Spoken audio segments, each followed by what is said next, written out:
Muy Hola, buenas tardes, hola. ¿cómo están? Muy bien, Meli, ¿vos? Bien, muy bien. Hola, Lina.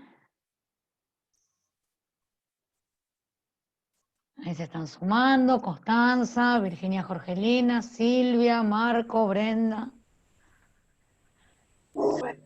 Dale. Hola. Hola. Hola, Hola. hola.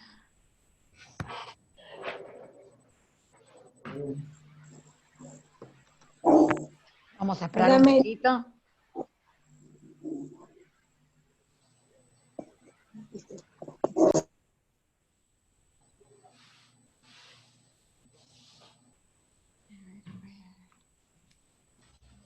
Vamos a esperar un poquito a que se vayan sumando el resto. Lina, Sí, me sí, cambiaste de cámara hoy. ¿Cómo? Te pusiste más lejos, Lina, hoy.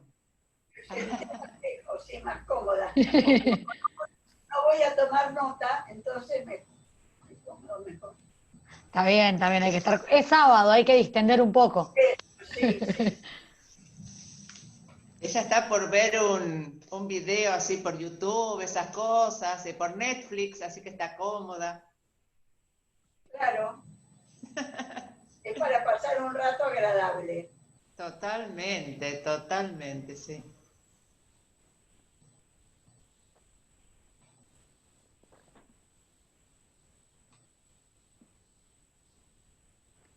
Bueno, esperamos un ratito a que se vayan sumando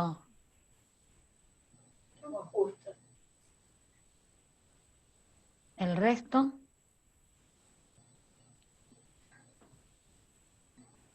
Diego iba a llevar mate, dijo.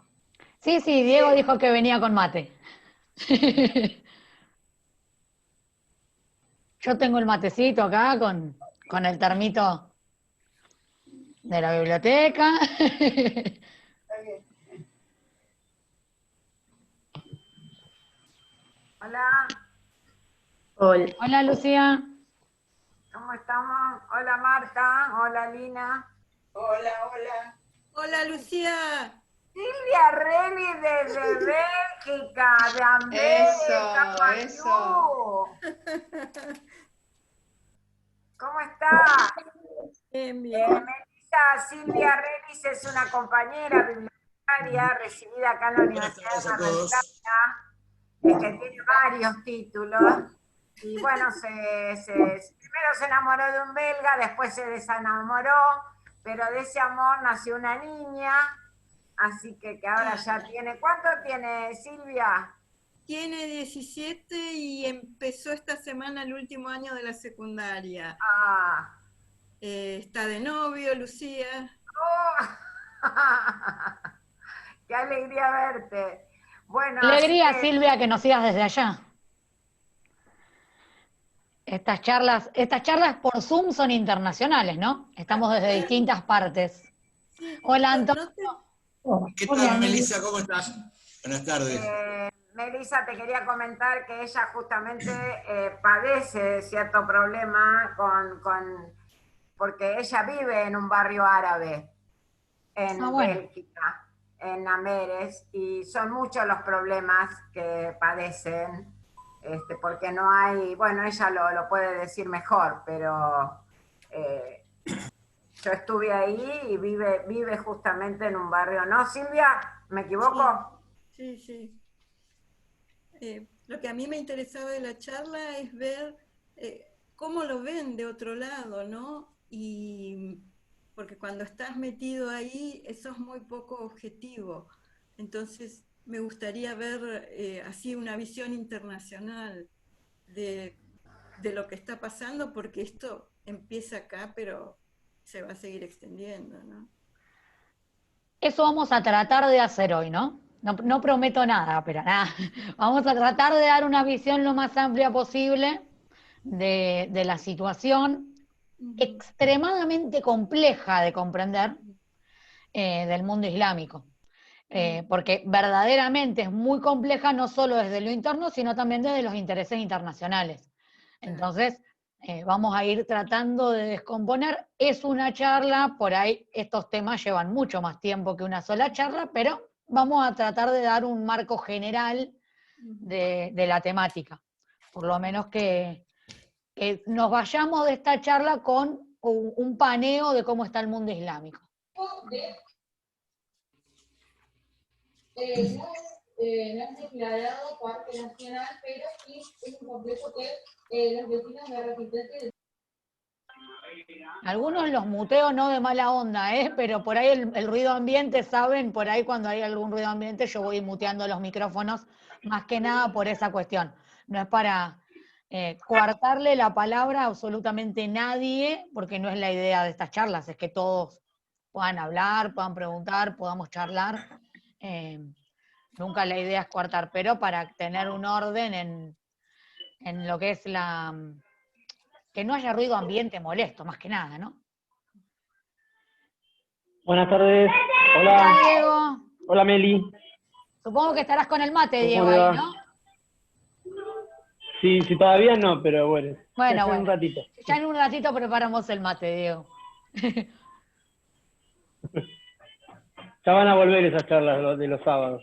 Ya volveremos acá a en encontrarnos la en la biblioteca y encontrarnos en la biblioteca con... Bueno, no sé cuándo vamos a poder compartir el mate, ¿no? Pero por lo menos podemos tomar mate cada uno. Cada uno lleva el suyo. Claro, cada uno lleva el suyo. 30 mates y... Se comparte un termo entre dos y se lleva cada uno su mate. Creo que vamos a quedar un poco paranoicos después de todo esto, durante un tiempo largo. Alguna charla dedicaremos a analizar el mundo post pandemia. Creo que será la de fin de año. Sí. La de fin de año la vamos a cerrar con qué nos espera en el mundo post pandemia. Dios quiere. Espero que sea un lindo mundo, ¿no? Pero bueno. Sí, Hola, seguramente. Catalina. Bueno, Hola, buenas tardes. esto mejor que el de ahora. Hola, Paula. Bueno, a todos los que se van sumando de a poco. Estamos esperando un poquito porque por ahí en la virtualidad nos ponemos muy puntuales. Hola, Constanza. Nos ponemos muy puntuales y hay que esperar unos minutos. Tampoco vamos a ser tan estrictos, ¿no? Esperamos unos minutos. Marta, si te parece, yo ya te voy nombrando administradora para que puedas hacer la proyección cuando vos quieras.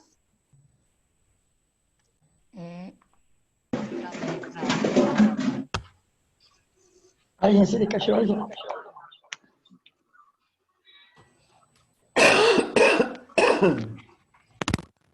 Lo que sí, Marta, como ahora la administradora sos vos por un ratito, te voy a pedir que eventualmente mutees algún micrófono.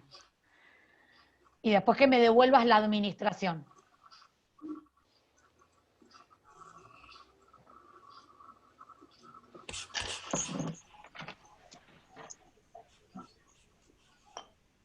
No te vendo el saludo mío.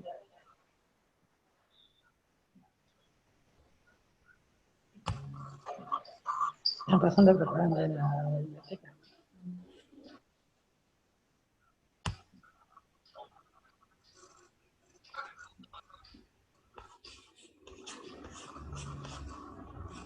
Marta, cuando quieras, si querés, anda comenzando con esta parte.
No pude desconectar el micrófono. Bueno, era nada más una pequeña presentación, ya la vamos a ir mejorando, pero era para darte la bienvenida, Melissa, invitar a todos los asociados a participar de la próxima asamblea ordinaria que la tenemos el sábado 12 a las 15 horas, se avisa por la página de Facebook de la asociación, Y bueno, agradecer la presencia de todos y sobre todo tu gran participación, Melissa.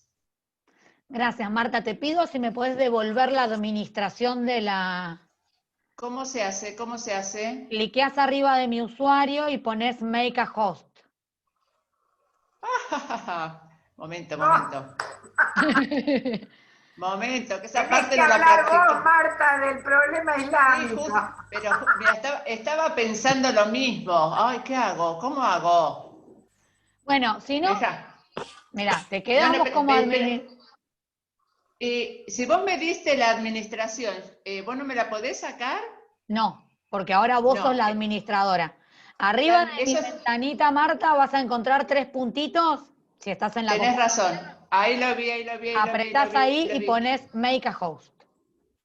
Estamos en inglés también porque, bueno, el Zoom está en inglés. ¿Qué dice acá? Dice silenciar audio, detener video, chatear, renombrar, fijar, video spotlight, hacer hospedador. Renombrar, Eso. Sí. ¡Ah, qué susto! ¡Qué susto! Perfecto. Ya está resuelto, Marta. Acá aprendemos todos, ¿no? Porque la virtualidad nos lleva a todos a aprender de a poco. Bueno, muchas gracias. Vamos a ir comenzando. Quizás alguno se sume en un ratito.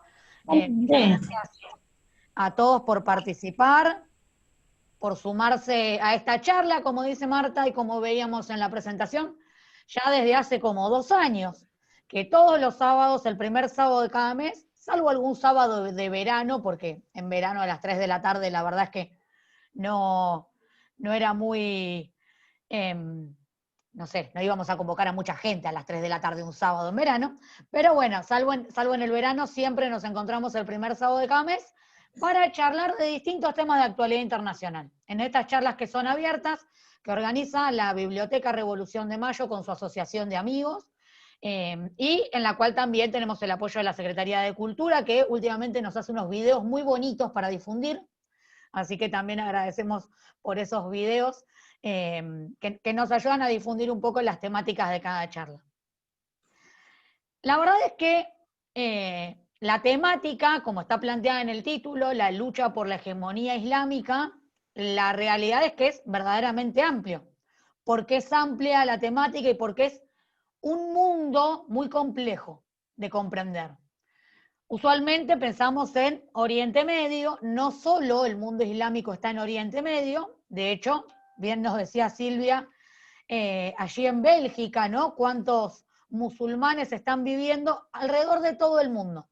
Pero por supuesto que nos vamos a concentrar en aquellos estados mayoritariamente islámicos que se encuentran en su mayoría en Oriente Medio y que se disputan el control de alguna manera político de esta región, de esta comunidad del mundo musulmán. Entonces, para empezar, un poquito de historia. Ustedes saben que mi fuerte nunca es la historia, pero vamos un poquito a la historia, ¿no? No vamos a arrancar, por supuesto, de cuando nació el Islam, no vamos a arrancar de ahí, pero sí del momento de fundación y después lo que va a ser la ruptura del Imperio Otomano. Porque la fractura del Imperio Otomano va a determinar, de alguna manera, la conformación después, posteriormente, de los estados nacionales que hoy tenemos en el mundo islámico de Oriente Medio, de Medio Oriente y Cercano Oriente. Entonces, cuando la fractura del Imperio Otomano va a obedecer a causas externas, por supuesto, a lo que es el proceso de la Primera Guerra Mundial, pero además ya tenía algunos componentes internos, el Imperio Otomano, que provenían principalmente del desafío a la autoridad del imperio, que venía desde Arabia Saudita, por un lado, y también desde Egipto, por otro lado, ¿no? 2 actores que hoy son parte de esta lucha por la hegemonía islámica. Cuando se fractura el Imperio Otomano, todos estos países quedan bajo mandato europeo, sobre todo Gran Bretaña y Francia, se dividen este Medio Oriente, y posteriormente se van a ir dando las independencias nacionales, ¿no? Los países van a comenzar a independizarse y se van a trazar las fronteras de Medio Oriente. Van a surgir como estados-nación todos los que hoy conocemos allí. Algunos son previos, Arabia Saudita se independiza en los años 30 como reino, pero la mayoría van a ser a partir del final de la Segunda Guerra Mundial, que van a tener su independencia. Y entonces van a aparecer estados en Irak, Irán, Afganistán, ahí ya nos estamos yendo un poquito más allá, pero también dentro del mundo islámico, Pakistán, Egipto con esas fronteras, Siria, Líbano, todos los países que conforman hoy Oriente Medio y este mundo islámico. Y esta conformación de los estados nacionales, estados que como tales no habían existido antes, sí había pueblos, había reinos, había tribus, pero no existían como estado con estas fronteras, no existían como estados con esta conformación. Y en este proceso también va a surgir el Estado de Israel, ¿no? Un tema para el cual dedicaríamos 1, 2, 3 charlas más o menos le podríamos dedicar al conflicto palestino-israelí, pero no nos vamos a enfocar en ese conflicto hoy, pero sin duda va a marcar el conflicto palestino-israelí y la instalación del Estado de Israel, la creación de este Estado, va a marcar el futuro de la región y de los vínculos, las relaciones en este Oriente Medio. Ya viniendo rápidamente hacia la actualidad, ¿no? Pero para contextualizar, vamos a tener durante la etapa de la Guerra Fría un mundo islámico que va a estar dividido entre aquellos países en los cuales crecía un nacionalismo árabe, que era un nacionalismo ligado al socialismo, un socialismo árabe. Socialismo árabe en el cual no hablamos del comunismo, no hablamos de regímenes ateos, pero sí de regímenes más seculares. Es decir, que la religión dejaba de estar en el Estado de alguna manera y se conformaban estados mucho más seculares. Entonces, quizás el ejemplo fue el ejemplo de Egipto. Egipto fue la cabeza del nacionalismo árabe y del panarabismo, esta idea de unir al mundo árabe, pero no bajo el Islam. La idea era unirlos como árabes, no como musulmanes. Entonces, ahí tenemos un actor, Egipto. Ahí está. No sé quién está hablando. Discúlpenme que yo los voy a ir muteando, pero es para que no nos molestemos entre nosotros nada más. Entonces, hay un actor Egipto con una postura panarabista, nacionalista, similar a un socialismo árabe, que buscaba tener una presencia en la región, que va a tener 2 enfrentamientos con Israel en la guerra de 1967 y en la guerra de 1973. Del otro lado, otro actor importante de la región, actor central en la región, es Irán. Irán, y acá hacemos un paréntesis, ¿no? Porque nosotros decimos el mundo musulmán, son todos musulmanes. Pero los musulmanes están divididos. La línea de fractura principal en el mundo islámico se da entre sunitas y chiitas. Hay otras confesiones dentro del Islam, otras vertientes, alawitas, pero las mayoritarias son sunitas y chiitas. Los sunitas son la mayoría, son el 85% de los musulmanes. Y los chiitas son la minoría, pero están concentrados en el territorio de Irán, en parte importante del territorio de Irak, y también tienen una población importante en Yemen, en Bahrein, en algunos otros estados. Entonces, estas confesiones son divisiones en quién, no vamos a entrar en una cuestión teológica, ¿no? Pero la división se dio por quién era la continuidad de Mahoma a su muerte.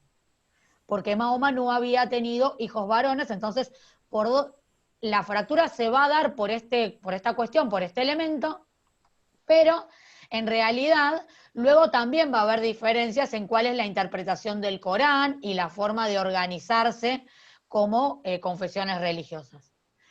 Pero Irán se va a volver un actor en esta etapa de la Guerra Fría por la Revolución Islámica, 1979, Revolución Islámica de Irán, que proclama a Irán como una república islámica teocrática, y además los otros hechos que son de conocimiento público, ¿no? La toma de rehenes en la embajada.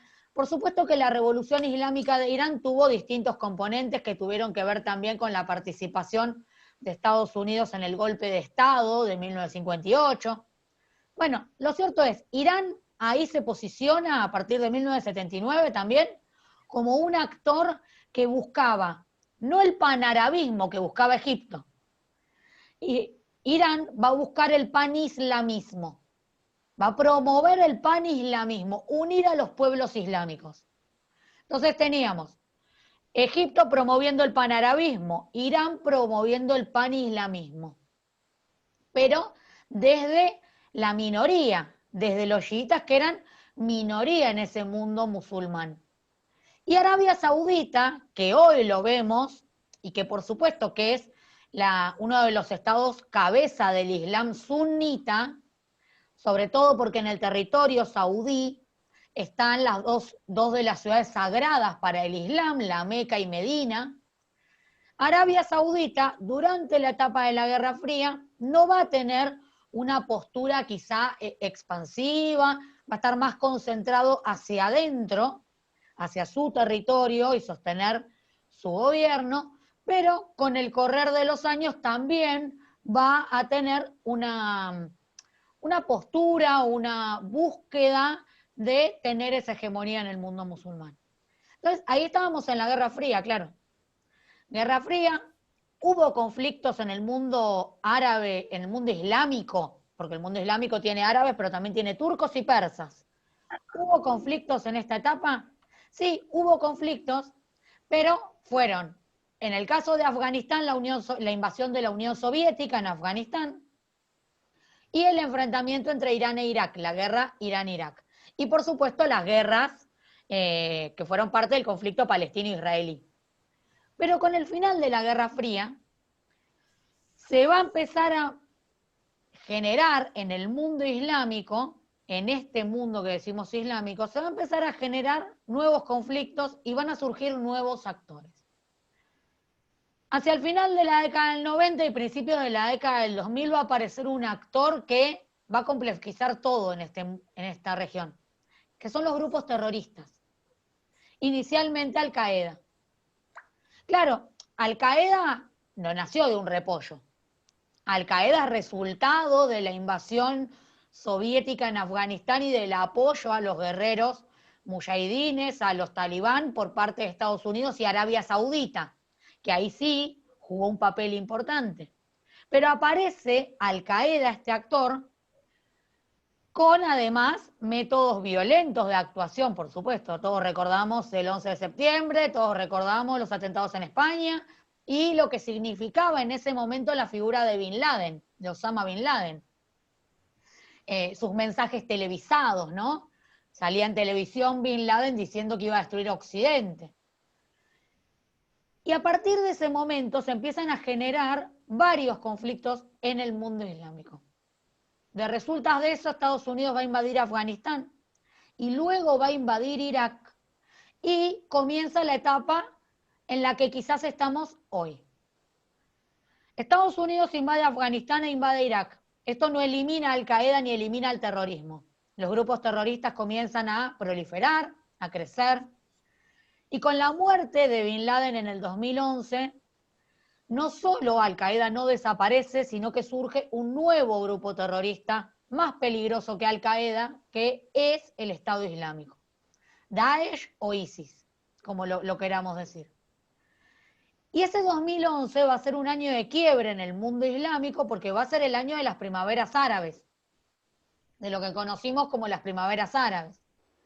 Primaveras que se volvieron inviernos, pero primaveras que movimientos sociales, manifestaciones, todo este movimiento que se generó durante el 2011, que en lo que va a terminar es en la emergencia de múltiples conflictos en la región.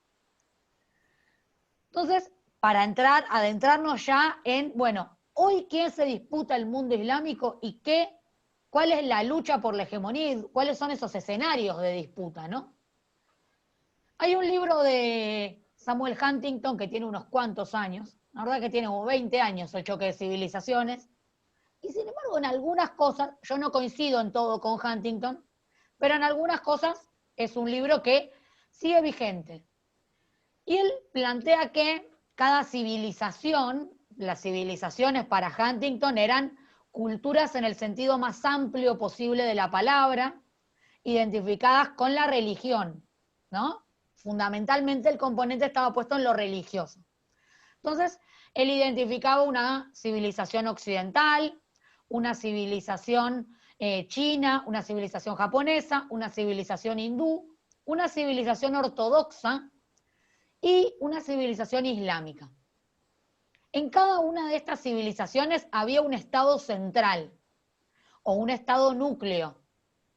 En la civilización occidental en ese momento era claro que era Estados Unidos, la superpotencia mundial. En la civilización ortodoxa era Rusia.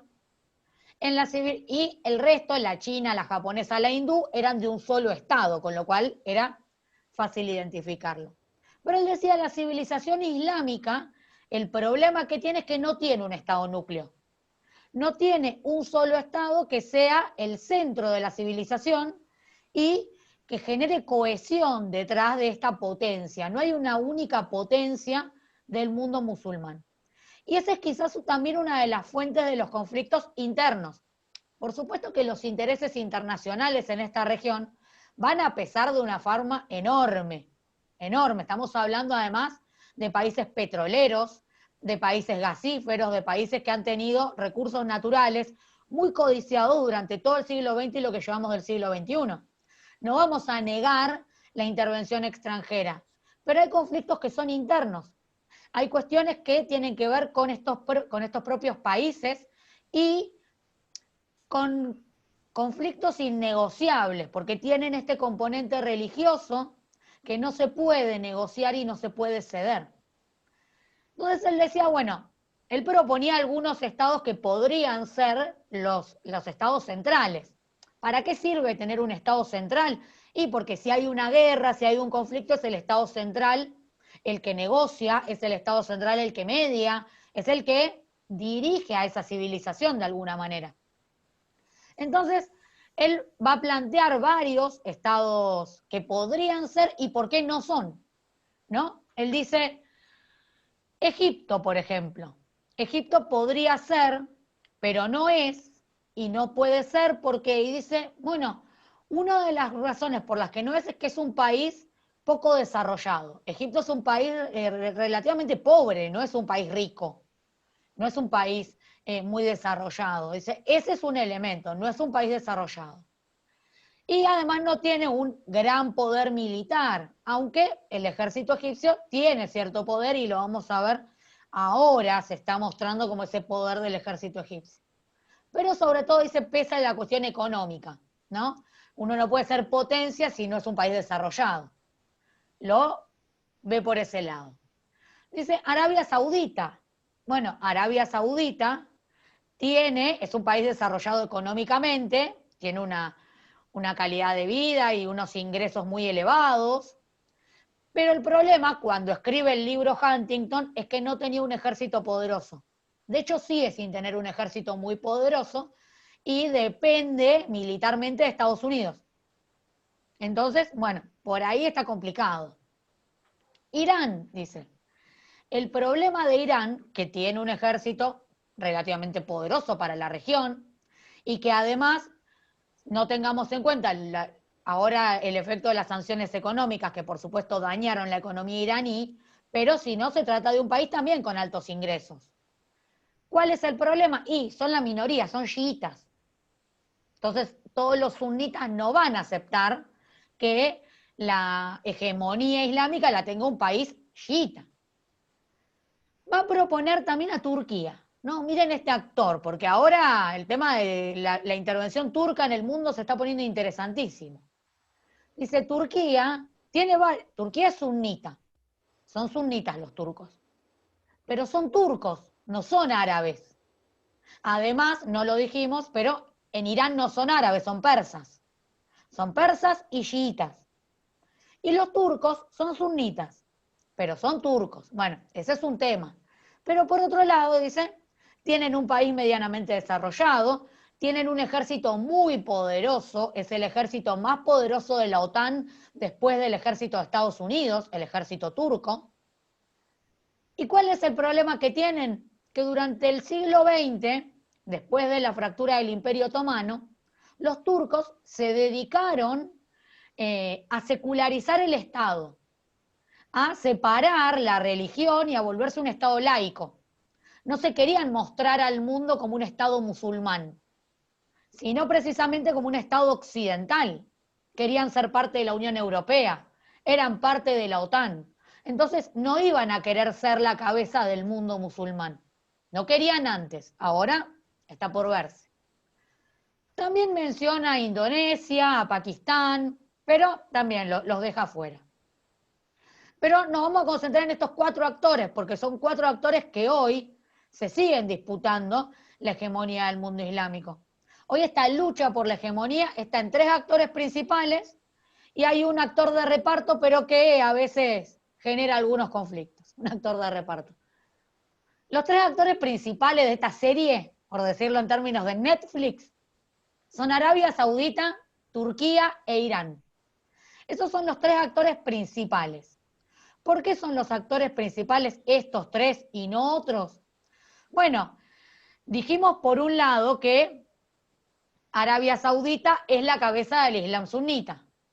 Siendo la cabeza del Islam sunita, Arabia Saudita hoy sí se plantea frente al mundo como frente al mundo musulmán sobre todo, como un país que lucha por la hegemonía. Hoy Arabia Saudita disputa ese lugar de liderazgo de todo el mundo islámico.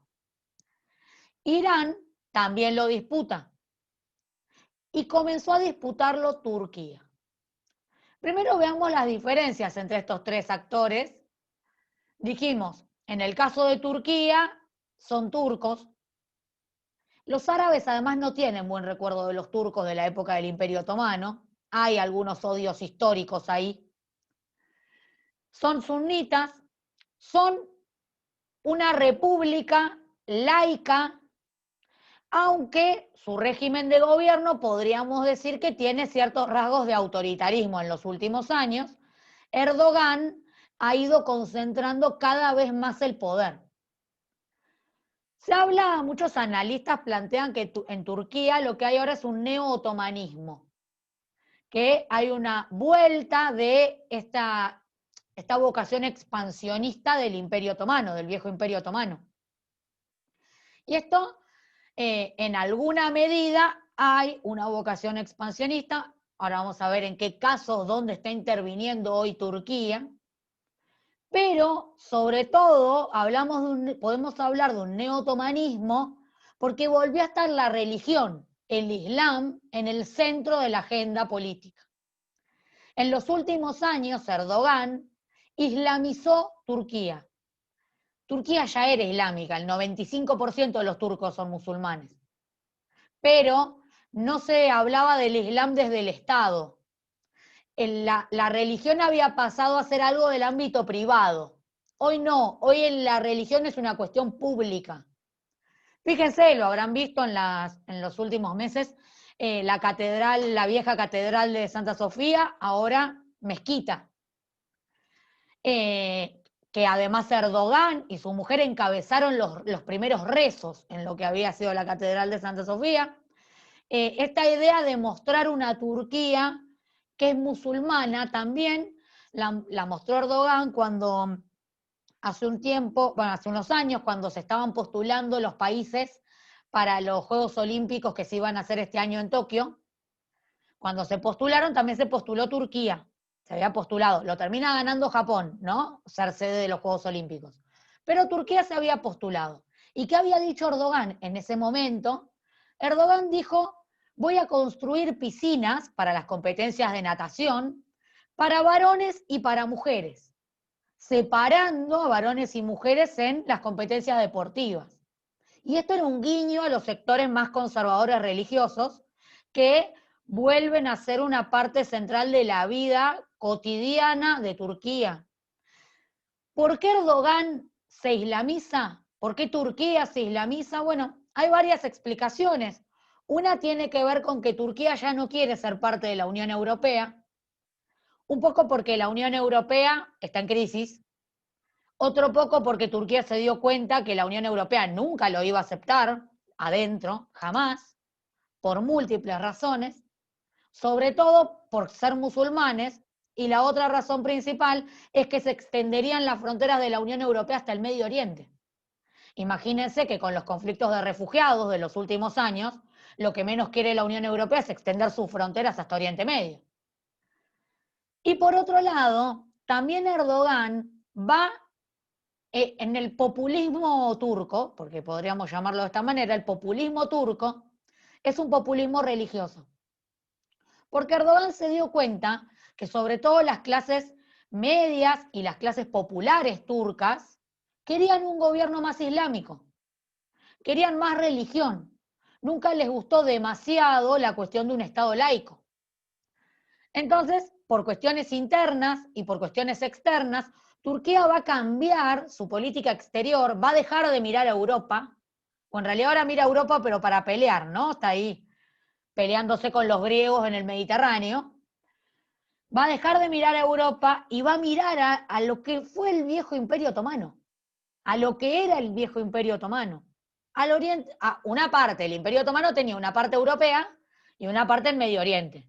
Bueno, la parte europea ya se dio cuenta Turquía que por ahí no va la cosa.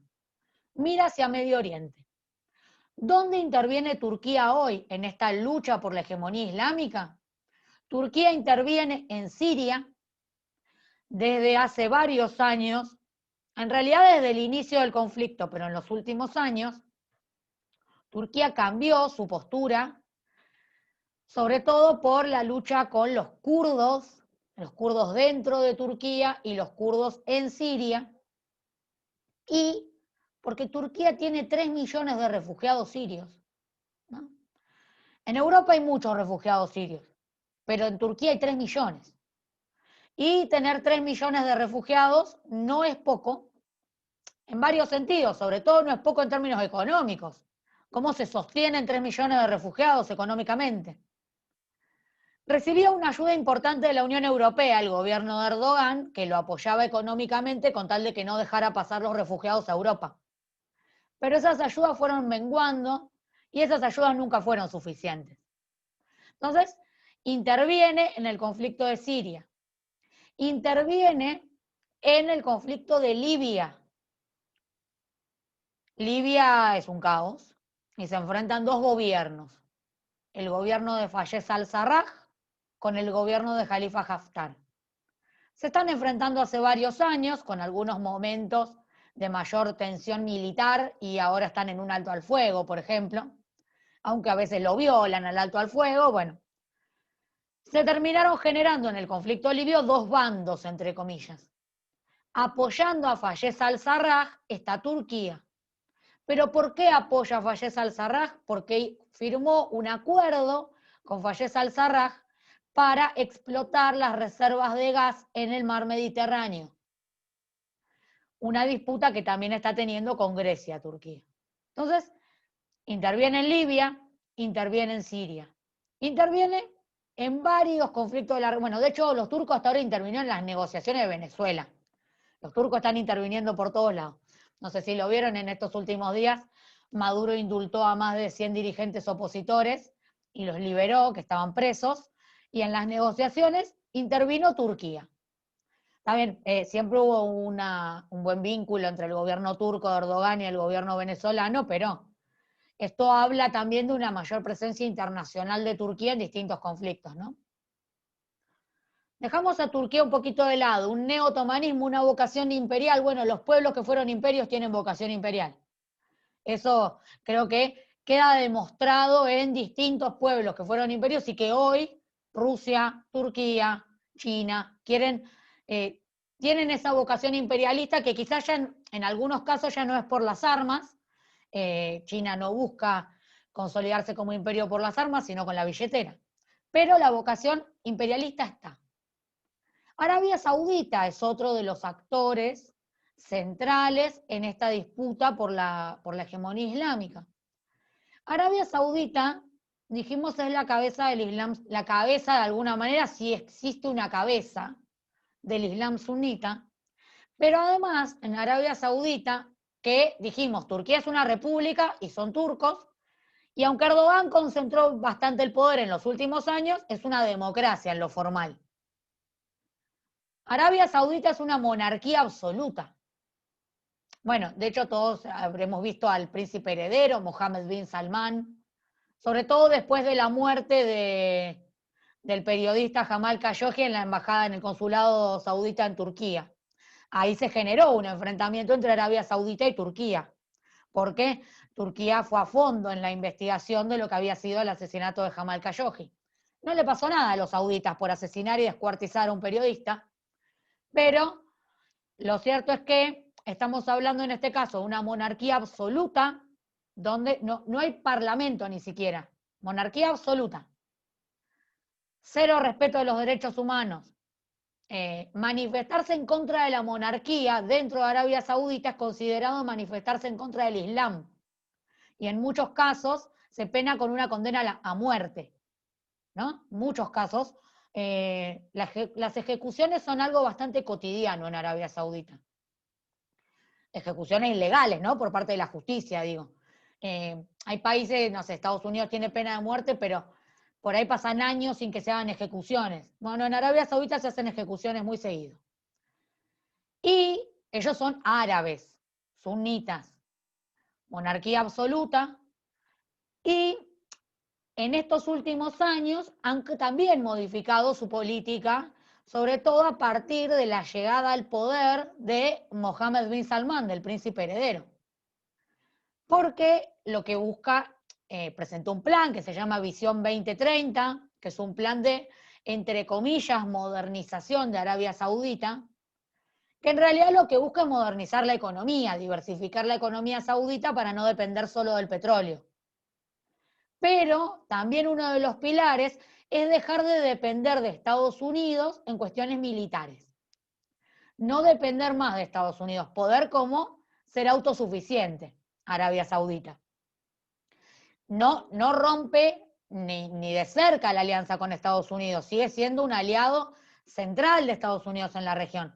Pero lo que dice, yo no puedo depender de que me vengan a auxiliar. Tengo que, si quiero ser un hegemón, tengo que poder ser un hegemón en términos militares. Por eso en los últimos años creció enormemente el gasto en defensa. Es uno de los mayores importadores de armas, Arabia Saudita hoy, de los que más compra armas.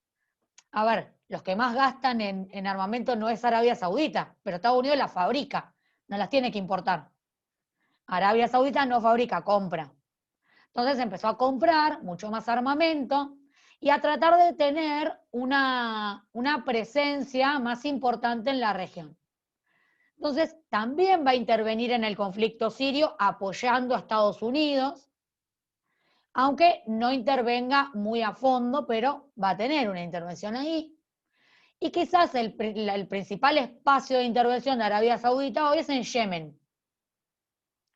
La guerra de Yemen, una guerra que inicia como un conflicto civil por una insurrección de sectores chiitas de Yemen, termina con los bombardeos y el posterior bloqueo de Arabia Saudita en Yemen. Yemen está al sur de Arabia Saudita, un país muy pequeñito. Un país muy pequeñito y muy pobre Yemen. Pobrísimo. Es el país más pobre de Oriente Medio, ya lo era antes de la guerra. No tienen agua, no tienen petróleo, no tienen muchos recursos, pero además, desde que inició la guerra y los bombardeos saudíes, bloquearon la llegada de ayuda humanitaria a Yemen. Entonces los yemeníes en estos años se vienen muriendo de hambre, no por la guerra.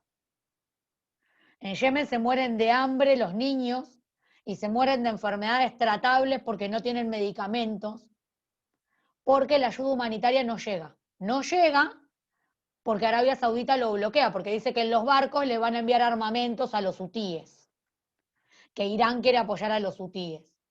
¿Irán apoya a los hutíes? Sí, Irán apoya a los hutíes, claramente. Va a apoyar cualquier insurrección chiita en la región. Pero lo que están haciendo es condenar al pueblo yemení a morir de hambre. Arabia Saudita, ese es el principal espacio donde interviene Arabia Saudita, en Yemen. No quiere decir que no intervengan los otros conflictos. En el caso de Libia está del lado opuesto, está casi apoyando a Khalifa Haftar. En el caso de, bueno, después vamos a ver un poquito el Líbano, pero tiene un enfrentamiento central con Irán, ¿no? Arabia Saudita e Irán enfrentados. Y el último actor es Irán. A Irán siempre se lo ha demonizado. Yo no vengo a defender a los iraníes, pero sí a plantear algunas cuestiones para no demonizar.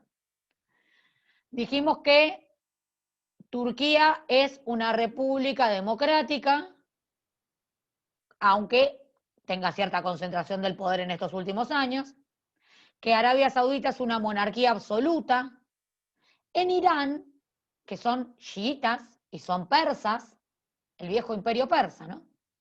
A ver, hay una vocación imperialista también. En Irán son una república democrática. Hay democracia en Irán. Pero es un régimen teocrático. Igual que Arabia Saudita. Turquía, dijimos, es laico. La iglesia está separada del Estado. En Arabia Saudita y en Irán tenemos regímenes teocráticos. Es decir, la Sharia, la ley islámica, es la ley suprema. Entonces sí, tenemos democracia en Irán, pero para ser candidato tenés que estar aprobado por el Consejo de Guardianes de la Revolución. No podés ser candidato si no te aprueban.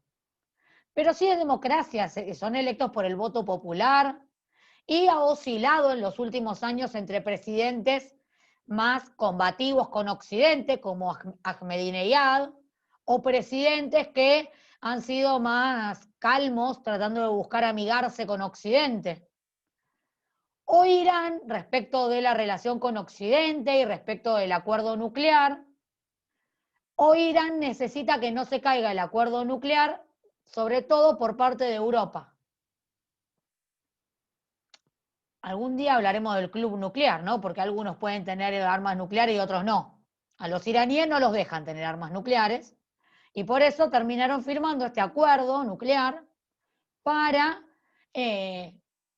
evitar las sanciones económicas, para que le quiten las sanciones económicas y le permitan exportar petróleo. Con la Unión Europea, este acuerdo se viene sosteniendo. Hace unos días Estados Unidos trató de prorrogar las sanciones a Irán en el Consejo de Seguridad de la ONU y le salió mal. Casi todos los miembros del Consejo de Seguridad lo votaron negativo. Y la Unión Europea busca también sostener este acuerdo nuclear, porque también le compra petróleo a Irán, le sirve comprarle petróleo a Irán. Irán, ¿dónde interviene? Bueno, interviene también en el conflicto sirio. En el conflicto sirio, Irán ha intervenido apoyando a Bashar el-Assad y apoyando a Rusia en la intervención en el conflicto sirio. ¿Por qué? Porque Irán siempre tuvo una buena relación con los gobiernos sirios de Hafez el-Assad primero y de Bashar el-Assad después, y porque siempre Siria le permitió a Irán pasar a través de su territorio para llevarle ayuda a Hezbollah en Líbano, ¿no? Ese es un elemento importante también. Irán también interviene en el conflicto de Yemen. Claro, está en el conflicto de Yemen porque le da cierta ayuda a los hutíes y esto también lo enfrenta con Arabia Saudita. Irán también interviene, último elemento, ¿no?, en Líbano. Fíjense que como el Líbano es una muestra de los distintos actores regionales y externos en la lucha por la hegemonía islámica. En Líbano tuvimos noticias hace poquito de la explosión en Beirut, de la negligencia del gobierno y de la renuncia del gobierno. Un gobierno que tenía apenas unos meses. El año pasado las manifestaciones en Líbano habían desplazado al gobierno de ese momento y este hacía apenas unos meses que había asumido. Líbano, cuando terminó la guerra civil que tuvo Líbano entre 1975 y 1990, estableció un sistema político en donde en Líbano hay más de 16 confesiones religiosas. Pero principalmente hay cristianos, musulmanes, es el puerto de Siria, dice acá. Musulmanes sunitas y musulmanes chiitas, ¿no? Esas son las tres confesiones religiosas principales que hay en Líbano.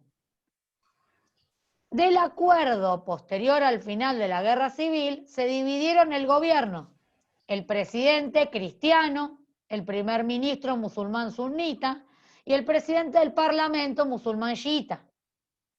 Así armaron y así sigue hasta el día de hoy. Entonces, fíjense que Líbano, un país pequeñito, ahí muy pequeño de territorio, hoy tienen disputa dentro de los intereses de quién. Y los sunitas tienen negocios con Arabia Saudita. Los chiitas, dentro de los cuales está Hezbollah, tienen una alianza con Irán. Y los cristianos tienen el apoyo de los países europeos, principalmente de Francia.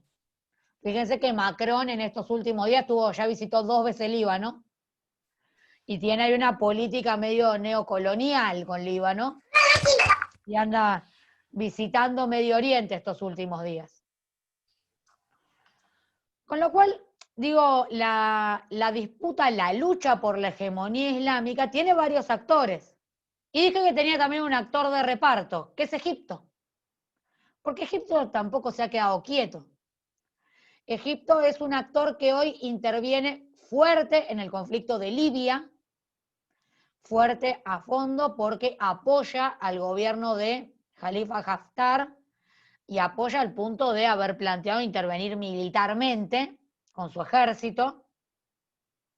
Y también ha sido un actor en las negociaciones de algunos conflictos de la región. Sobre todo Egipto ha intervenido en las negociaciones entre los distintos grupos de los palestinos, entre los palestinos de la Franja de Gaza y los palestinos de Cisjordania, en las negociaciones con Hamas.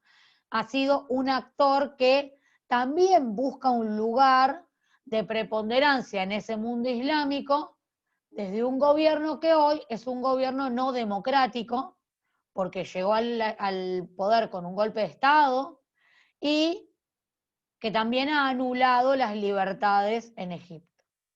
Entonces, la geopolítica islámica, en términos de balance de poder, se puso más peligrosa y se comenzó a complejizar. Ahí me están llegando algunas preguntas, ahora arrancamos con las preguntas. Se empieza a complejizar a partir del 2011, a partir de las primaveras árabes y luego del conflicto sirio. Ahí se empieza a complejizar. ¿Hay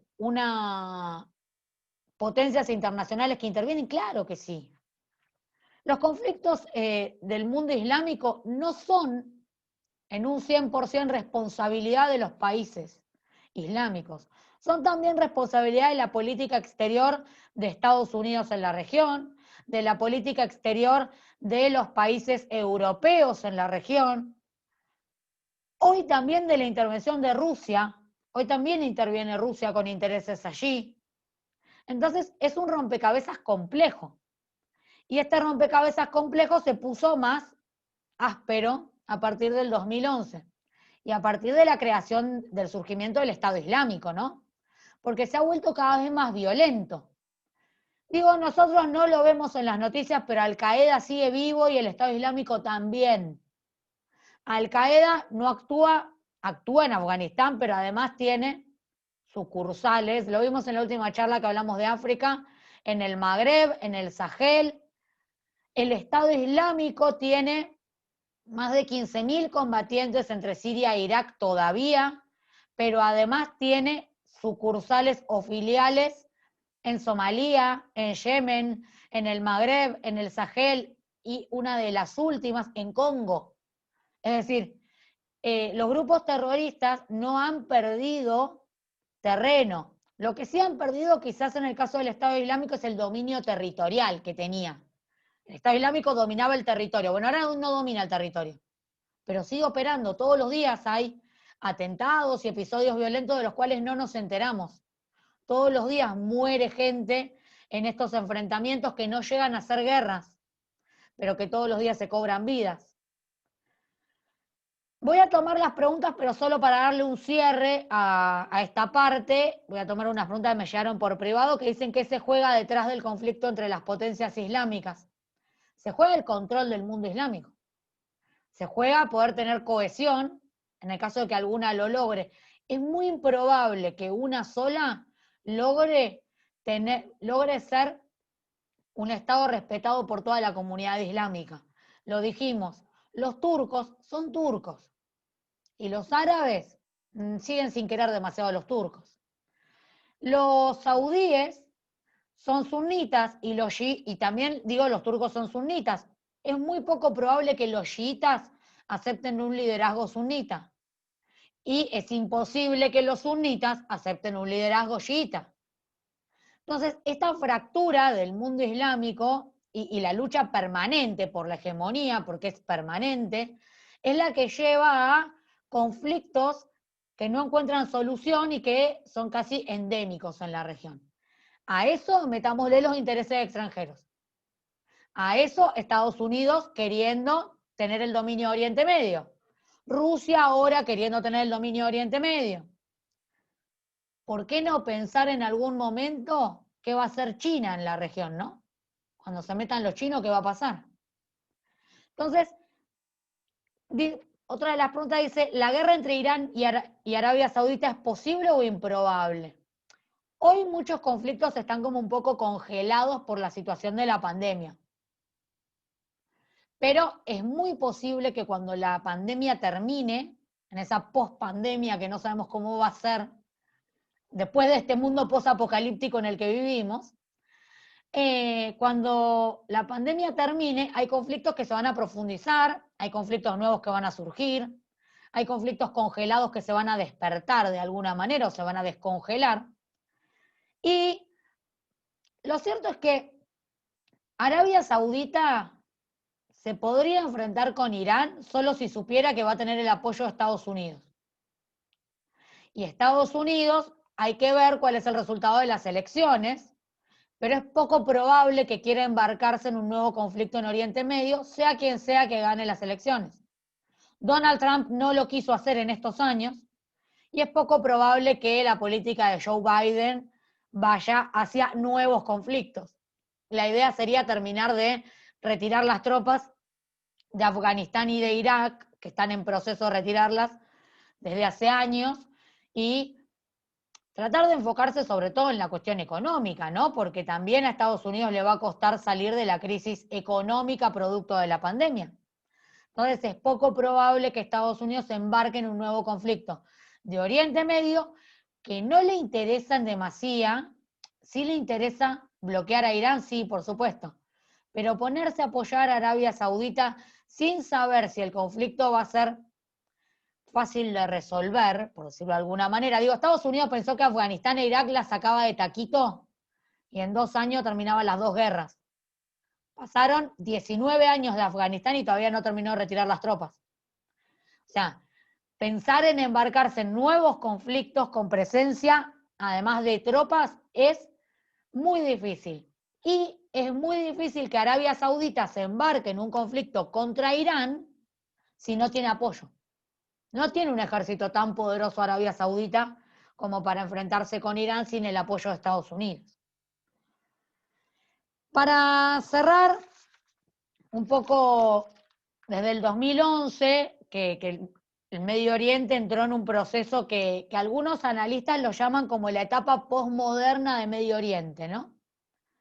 Y hablan de esta aparentemente paradójica situación de fronteras persistentes y estados aún en lucha por su soberanía, convulsión geopolítica interna, y además, ¿no? Una situación en la cual la ciudadanía la gente de a pie, digo, estamos hablando de, este se pelea por acá, se pelean por allá. ¿Qué pasa con los saudíes de a pie, con los iraníes de a pie, con los turcos de a pie?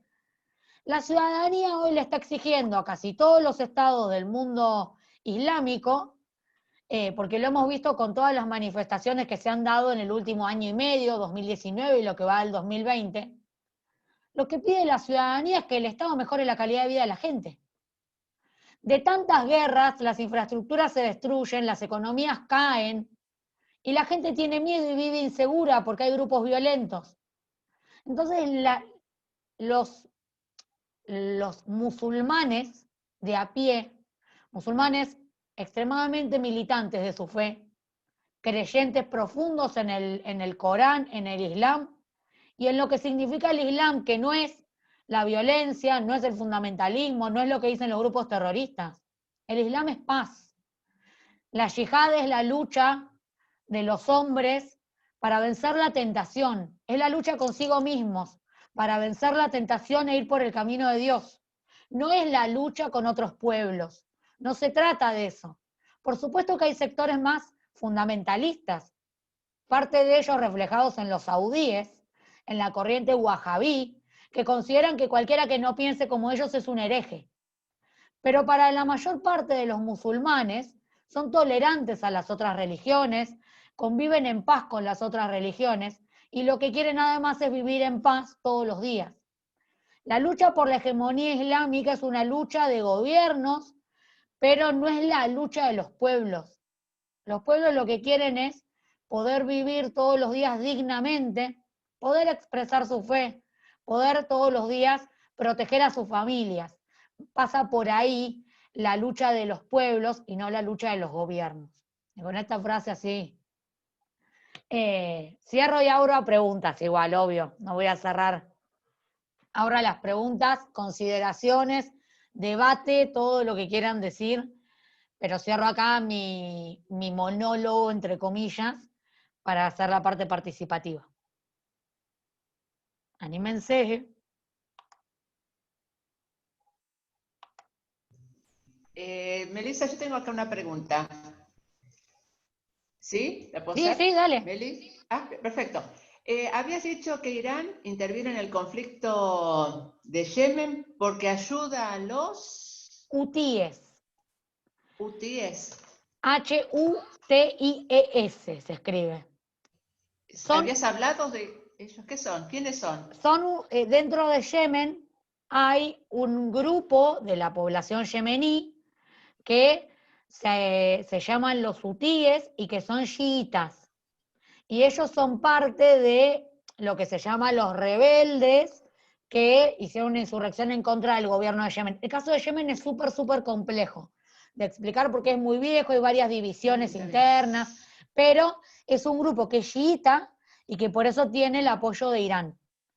El año pasado creo que fue que atacaron la petrolera, un depósito de Aramco de la petrolera de Arabia Saudita con unos drones. Y Arabia Saudita culpó a Irán, dijo que había sido Irán y que entonces le tenía que declarar la guerra a Irán. Y a Estados Unidos no lo ayudó, con lo cual esa idea quedó en nada. Pero Arabia Saudita culpó a Irán, lo cierto es que habían sido los hutíes desde Yemen.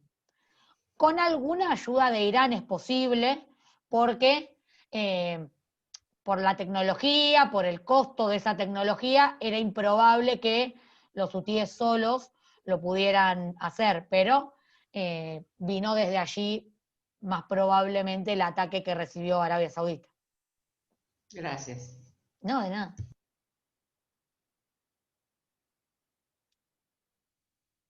Preguntas, consideraciones.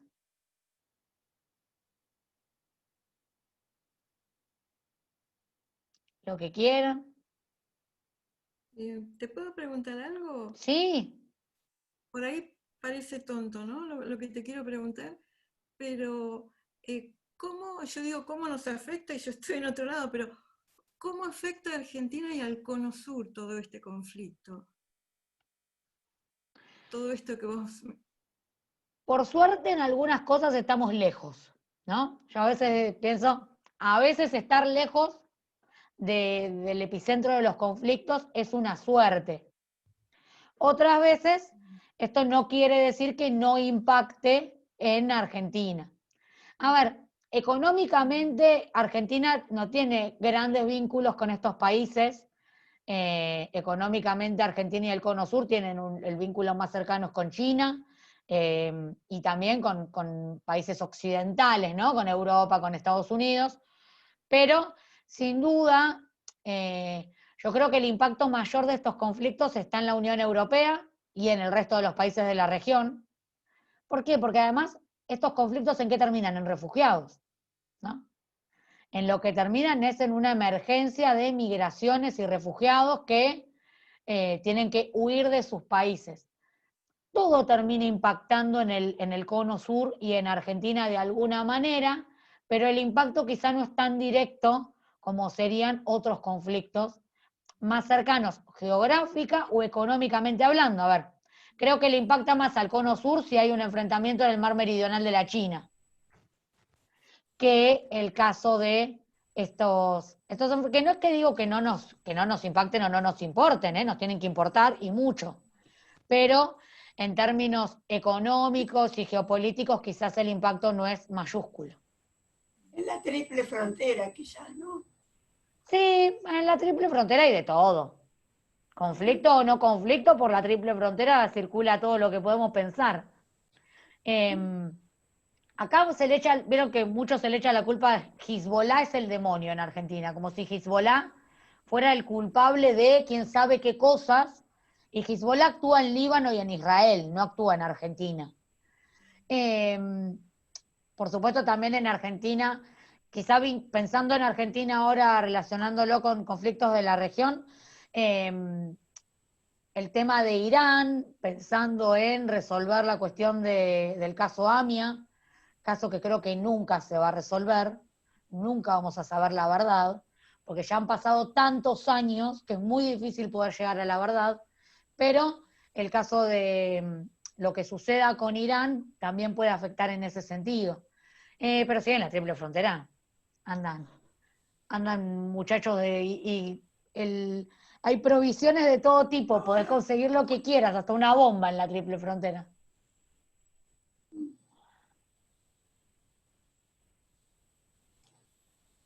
¿Alguien más quiere preguntar, participar? Si los países islámicos se unificaran, ¿serían la mayor potencia? Sí, Antonio, espera que estoy leyendo justo de Valentina que dice, si los países islámicos se unificaran, ¿serían la mayor potencia mundial o una de ellas? Serían una potencia interesante si lograran unificarse. Sin duda. Tienen muchísimos recursos naturales, tienen una población muy importante, que desde el punto de vista geográfico y geopolítico están en un lugar estratégico, muchos de ellos, serían una potencia mundial de mucha importancia si lograran unificarse. Sí, Antonio. Sí, Melissa, vos recién te referías, o mejor dicho, giraba esos últimos temas en torno al impacto que podía tener esa región con respecto a la Argentina, y sobre todo en función de la política exterior argentina, ¿no? Es decir, y quizás empezaste a rozar el tema cuando hablabas de algo que indudablemente deberíamos mencionar, que es el impacto ideológico. Es decir, ¿qué está ocurriendo con Argentina en este caso, con este gobierno que tenemos en la actualidad, que es un gobierno muy especial, como todos sabemos, ¿no es cierto?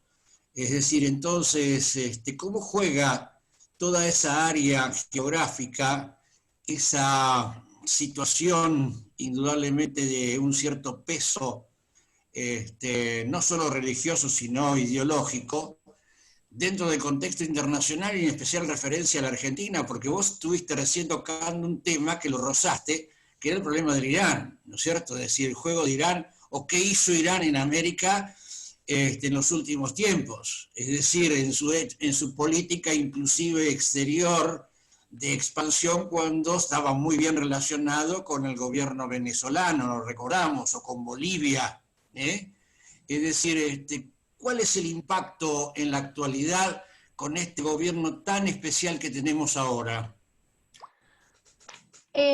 suelo no meterme en temas nacionales solo para no meterme adentro de la grieta a veces, pero yo lo que creo Sí, es, sí, te comprendo, te comprendo. no, por eso trato de no meterme en temas nacionales. Lo comprendo, pero ¿sabés qué pasa, Melissa? Me gustaría deslizar algún tipo Sí, sí, no sé si de introducción o de relación, va. sí, a ver, el gobierno de Irán hoy, el gobierno de Irán ha sido distinto a lo largo de los últimos años, desde el 79 para acá ha habido distintos tipos de Irán, ¿no? Vamos a partir de ahí. Primero eso por un lado. Por otro lado, Irán se ha convertido en el enemigo o uno de los enemigos número uno de Estados Unidos. Y eso ha hecho que se tome una posición desde ciertos sectores ideológicos de ver a Irán como el enemigo y el demonio. Entonces, se demoniza a Irán, incluso en violación de derechos humanos o en cuestión de armamento nuclear que Irán no tiene, y no se toma con la misma vara a otros países islámicos como Arabia Saudita, ¿no? Siempre voy a poner a Arabia Saudita porque es el otro que se disputa el poder dentro de la región, ¿no? En el caso de la Argentina, Irán siempre es un objeto de disputa, que si tenemos relación o no tenemos relación con Irán, que si el memorándum o no el memorándum, que si fue legal, que si fue ilegal. Lo cierto es que no me voy a meter a discutir si el memorándum es legal o ilegal, porque eso lo sabrán los abogados, cuanto mucho, si es legal, pero lo cierto es que nuestro país lo que buscaba, creo, en ese momento y sigue buscando es alguna forma de llegar a la verdad de lo que sucedió en el caso AMIA particularmente, digo. Y también digo, hay una relación de nuestra región y de la Argentina, quizás no hoy, pero digo, pensemos que en la relación que tuvo Argentina con Siria durante el gobierno menemista. No es que no tenemos nada que ver. Era cuando estaba Hafez el-Assad, no estaba todavía Bashar el-Assad del actual, estaba su padre, y los vínculos espurios de nuestro país con Siria por la venta de armas y por otras cuestiones, también hay que tenerlas en consideración. Lo que creo es que más allá del gobierno anterior o actual, hoy la relación con Irán está un poco congelada en el caso de nuestro país. No es una relación, a ver, ir a tener relaciones con Irán hoy es enfrentarse directamente con Estados Unidos y a veces enfrentarse con algunas otras potencias. ¿Quiénes pueden pagar ese costo y lo están pagando? China. A los chinos les importan un cuerno las sanciones de Estados Unidos. Entonces China va y le compra petróleo a Irán y lo ayuda a Irán y todo. Venezuela puede tener relaciones con Irán porque igual ya está sancionada por Estados Unidos. Entonces Irán lo ayuda a Venezuela. Es una ayuda para Venezuela en estos días enviándole algunos barcos con cargamentos de gasolina, porque Venezuela está viviendo una crisis brutalísima y no tiene ni para abastecerse de nafta. No sé cómo va a seguir la relación, pero sé que tampoco tener una relación congelada con Irán nos va a llevar a ser súper amigos de Arabia Saudita, no sé. Lo cierto es que cuando vino el príncipe heredero por la cumbre del G20, acá una ONG pidió su encarcelamiento. Claro que no podíamos meter preso nosotros al príncipe heredero de Arabia Saudita, que se iba a terminar, no sé, nos iba a invadir Estados Unidos más o menos. Pero no tenemos tampoco un vínculo súper cercano ni con Arabia Saudita, ni con Turquía. Estamos como quizás en una postura bastante equidistante en esta disputa. No es que somos aliados a fondo de alguno de ellos. Entonces, quizás nos dejan una postura, después vemos qué pasa y ahí nos acomodamos, ¿no? Ahí llega otra pregunta. Si Turquía, Irán, Arabia Saudita y Egipto disputan esa hegemonía y los cuatro están o pretenden estar militarizados, después de la pandemia, ¿podríamos esperar un conflicto armado? Sí. De hecho, yo creo que después de la pandemia se va a profundizar el conflicto libio. Puede ser que haya algunos rebrotes del conflicto sirio, que no se terminó de resolver de ninguna manera. Es muy posible que haya alguna escaramuza o algún conflicto más grave en el Mediterráneo por el tema Turquía de un lado y Rusia del otro. ¿Cómo? Y el problema de las migraciones también. Ni hablar, por supuesto. Eso que sigue y que se va a profundizar, porque además de los refugiados que se van por la guerra, ¿cuánta gente se va a ir porque se está quedando sin trabajo, porque no tiene para comer, porque la economía de los países africanos está en una situación catastrófica? Entonces, todo eso lleva a un incremento de las migraciones, algunas por estos motivos económicos y otras por, además la situación económica, al profundizarse la crisis, también va a avivar más conflictos armados. A ver, cuando la crisis económica se profundiza, también lleva a una mayor, a un crecimiento de la inseguridad social y de la violencia, ¿no? Ciudadana, no digo entre grupos de guerra, digo un incremento de la violencia y de la inseguridad ciudadana, que en estos países donde por ahí hay grupos terroristas, donde hay grupos violentos, terminan guerras civiles. El otro día hablaba, bueno, en una clase, y lo conversaba con Marco, que está ahí, que a veces me pongo jovesiana por estos días, me pongo pesimista, y pienso que después de que termine esto, no es que vamos a salir mejores, sino que vamos a salir peores, y nos vamos a matar por las migajas que van a quedar del mundo, a ese punto. Después no, después me quiero poner optimista y ponerle onda, porque si no, no sé dónde terminamos, si no le pongo onda, pero sí creo que hay muchos conflictos que se van a profundizar. Ojalá que no, pero si uno hace un análisis de dónde venían, dónde están ahora, cómo la situación económica afecta a todo esto, gobiernos en muchos casos inestables y actores armados, actores violentos que participan de estas manifestaciones o de estos procesos políticos, no termina bien. No termina bien y además, como Marco dice en la pregunta, si además tenemos 4 actores estatales, 4 gobiernos que se disputan el poder desde lo militar, porque es así, Turquía con el segundo ejército más poderoso después de Estados Unidos, Irán con un ejército muy poderoso, Egipto que quiere intervenir militarmente en Libia, y Arabia Saudita que compra armas y compra armas todos los días. Esto no termina bien. Cuando se empiezan a armar y rearmar los países, no termina bien. Se puede esperar uno o varios conflictos armados en esta región.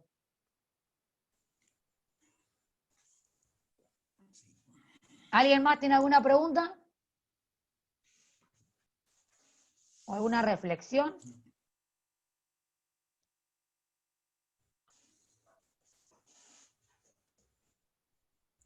No les quería tirar mala onda, ¿eh? Saben que yo le pongo buena onda y que soy optimista. Vamos a salir mejores y el mundo va a estar bien. Tenemos que pensar en eso, no pensar en que nos vamos a matar todos. Pero, porque además si nos reunimos a charlar de estas cosas es para mejorar el mundo, no para bajonearnos. O para tratar de donde podemos nosotros. Estamos lejos de esto, pero desde donde podamos nosotros tratar de hacer lo mejor posible.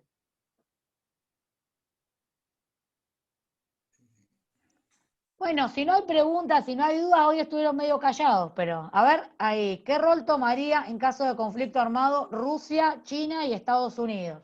Y depende de qué conflicto armado. Depende de quién entre en el conflicto.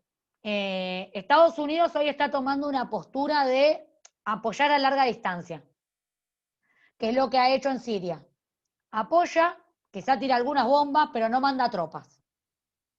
No manda tropas, ¿por qué? Y porque la verdad es que cuando manda las tropas después no las puede sacar, y porque es muy difícil justificar algunas guerras hacia adentro, hacia el pueblo estadounidense. ¿Para qué vas a mandar a los soldados a morir a Siria? Entonces, apoya a larga distancia.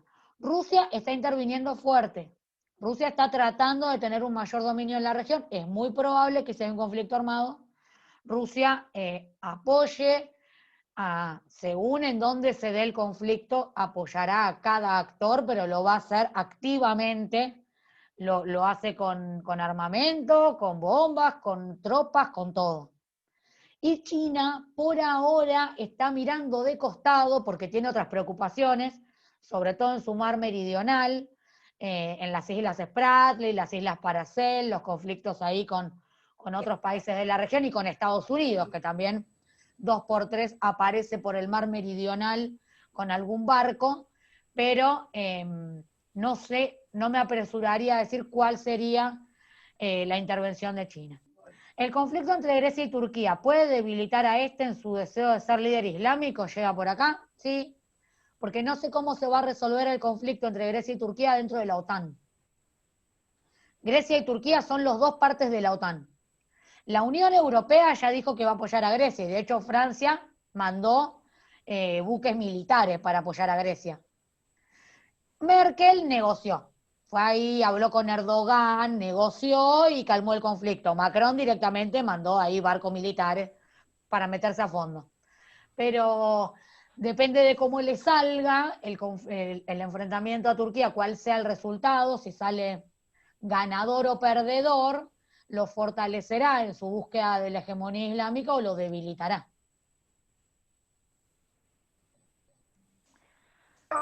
Melissa. Sí, Lucía. Y Al-Qaeda, ¿qué rol tomaría si hubiera un conflicto? ¿De qué lado está? ¿A quién apoyaría otra? ¿Qué hacen? ¿Se quedan mirando por televisión? Aprovechan el caos habitualmente, lo que hacen es eso.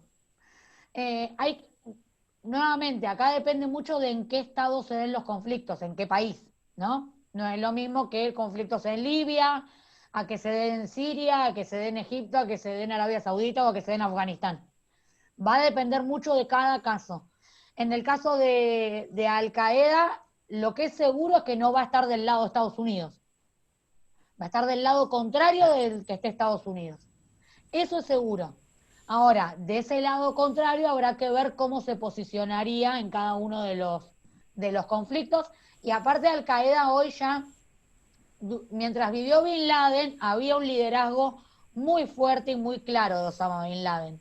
Con la muerte de Bin Laden, el liderazgo de al-Zawahiri, del actual número 1 de Al-Qaeda, no es tan claro y hay como una falta de organicidad entre las distintas sucursales, por decirlo, o filiales de Al-Qaeda, que quizás no trabajan de una manera orgánica, por decirlo así. Entonces, quizás no tenga la misma respuesta Al-Qaeda en el Magreb que Al-Qaeda en Afganistán, que Al-Qaeda en Yemen. ¿Sí? A eso me refiero. Y lo único que sí podemos estar seguros es que de donde esté Estados Unidos va a estar enfrente. Y va a aprovechar el caos.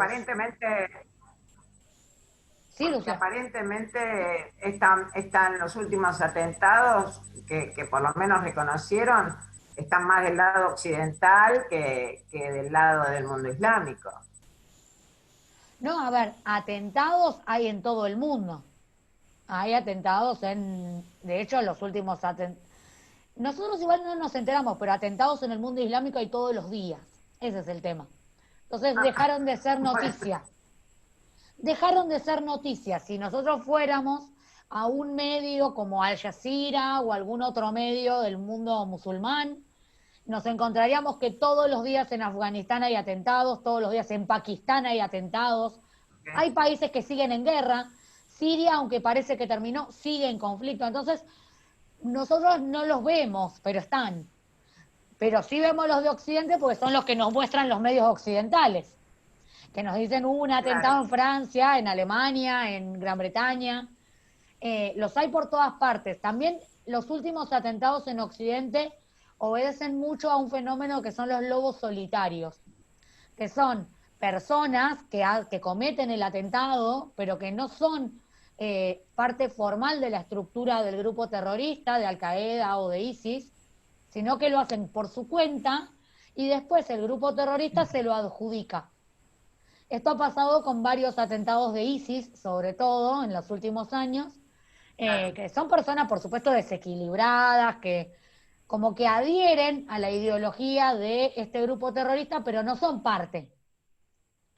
Y empieza como a darse eso que incluso lo hace más difícil de controlar, porque ni siquiera estos tipos eran parte del grupo terrorista.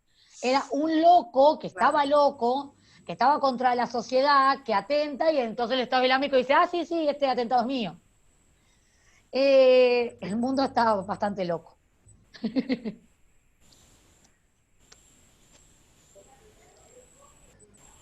Bueno, si no hay más preguntas, al final salieron unas cuantas. Muchísimas gracias a todos los que participaron Gracias a vos. de esta charla. Vi muchas alumnas y exalumnas de la universidad en la charla de hoy. Me parece que el tema del mundo musulmán siempre es como que genera ahí una cosa de interés, más que otros temas, ¿no? Siempre me ha pasado, el mundo musulmán se nos hace a veces tan extraño y tan difícil de entender, que cuando uno lo entiende es súper interesante. A mí Oriente Medio es uno de los temas que más me gusta, que más me llama a seguir leyendo e investigando y sobre el cual aprendemos todos los días. Por supuesto todos los temas, digo, el mes pasado hablamos de África y de África hay tantísimo para aprender. Si les parece bien, tiro la propuesta ahora, después le damos forma al título, pero para el mes que viene me gustaría hablar algo del espacio postsoviético, ¿no? De los países que eran parte de la Unión Soviética. Desde... Bueno, muy bien. Muchas gracias. Muchísimas gracias a todos y nos vemos en un mes, el primer sábado de octubre. Muchas Gracias, Melissa, muchas gracias. Gracias a todos. Gracias, Meli. Un beso. Un beso.